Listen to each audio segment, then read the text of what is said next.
What's going on, y'all? We're gonna give a reaction to all the results of the UFC 298 that just passed today. Yeah, let's just start with the main event, y'all. I'm not gonna lie, I was gonna make a video right after the fight, but that shit was depressing, y'all.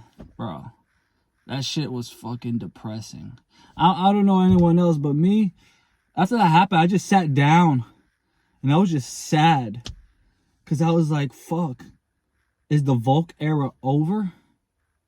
And you're like, damn, you're like, when you think of shit like that, you're like, we sometimes take our champs, our dominant champs for granted. Because we're always like, who's going to beat them next? Who's going to beat them next? And then when they lose, we're all like, fuck, that was a legendary run. Granted, the legendary run, me personally, the legendary run ain't over.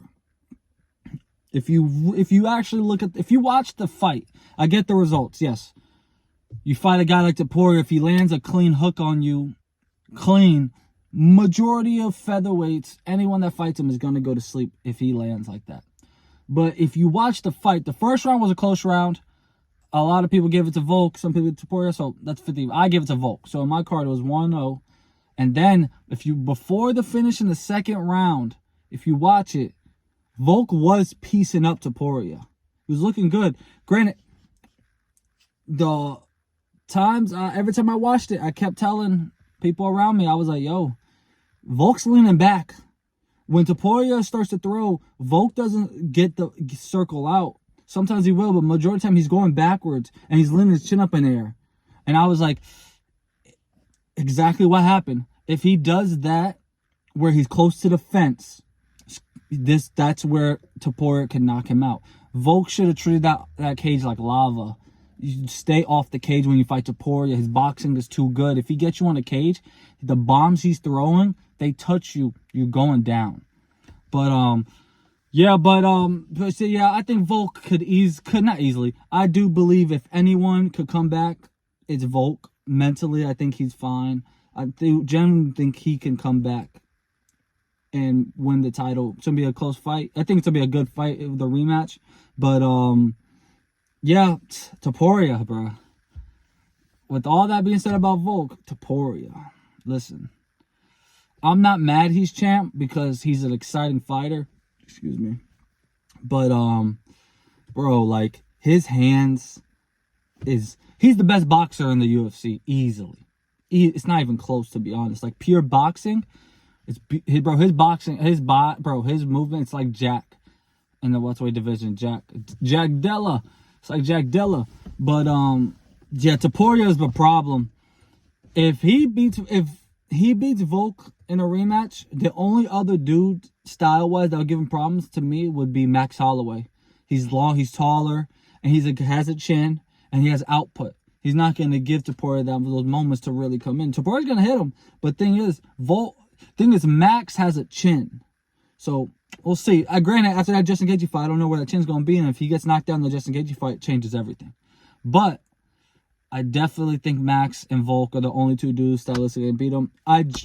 People can say what they want. I think Sean O'Malley, if he beats Cheeto, if he moves up and TOPURIA's still champ, he fights TOPURIA, I genuinely think Sean O'Malley, style-wise, is another guy that gives TOPURIA problems. Sean O'Malley could do it. He could be double champ for sure if TOPURIA is champ. 100%.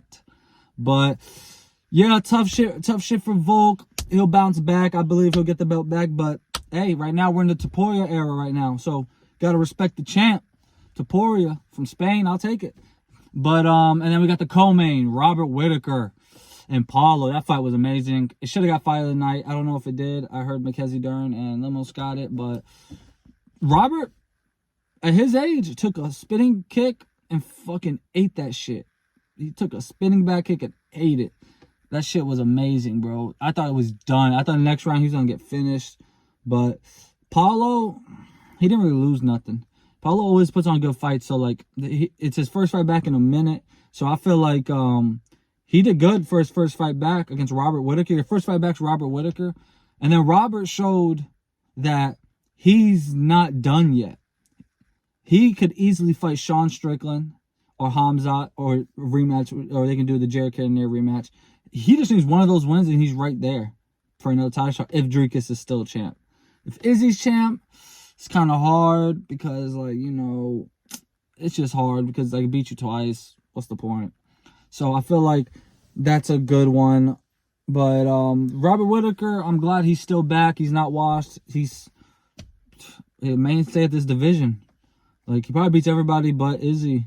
And Dricus. Those are the only two dudes that can beat him. But, yeah, shout out to Robert and Paulo. Don't hang your head. You did good. If they would have given you the fight, I wouldn't have been mad. And then we got Ian Gary versus Jeff Neal. I was going for Jeff Neal. In the moment, I was like, oh, fucking Ian Gary's running. And then you really think about it, you're like, when you fight Jeff Neal, do you really want to stay in the pocket with Jeff? No. But for Ian Gary, you talk a lot. You can't put on performances like that and talk a lot. If you just would say, listen, y'all, I never claimed I'm going to be knocking people out. I'm going to get dubs and that's it. I'm going to get W's. Just know that. Just know when I fight, I'm getting a W no matter what. But he doesn't go that route. He talks a lot of shit. So it was disappointing because it's like, this is where you could have shut everybody up that was calling you Ian the Cut Gary, this and that about your wife, the nutrition being the ex-husband, changing the last name. If you would have went out there and actually had a war, not a war, but like a good fight, where like you took some, you gave some, you showed heart, you showed you a dog, all that would have went away because people would have said, hey, at the end of the day, Ian Gary, people say what they want about Ian Gary, but that dude's a fun fighter. He made up for his last fight. He's a fun fighter. So, I mean, it does move him up. So he was talking about Colby. I'm down with Colby, to be honest, at this point. Colby needs to fight someone again. So I'll be down with Ian and Colby. Hopefully Colby could wax Ian, but it's a win-win because if Ian waxes Colby, Colby got waxed. Everybody loves that.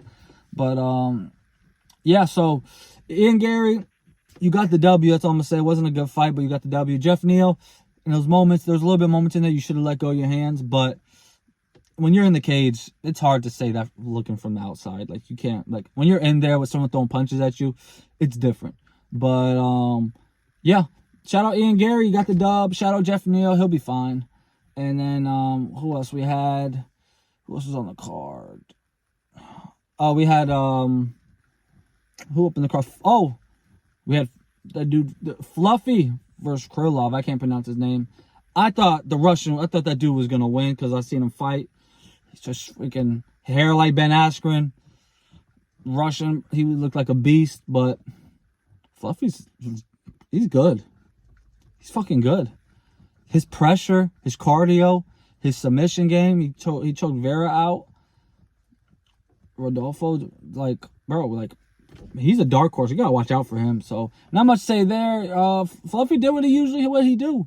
He drowns motherfuckers and then he gets the submission. He drowns them. So keep doing what you're doing, Fluffy, and I'm gonna be watching because I like your style. And we can talk about the Merab and Henry fight. Henry's done the biggest bag fumble, not in UFC history, but it's one of the biggest bag fumbles.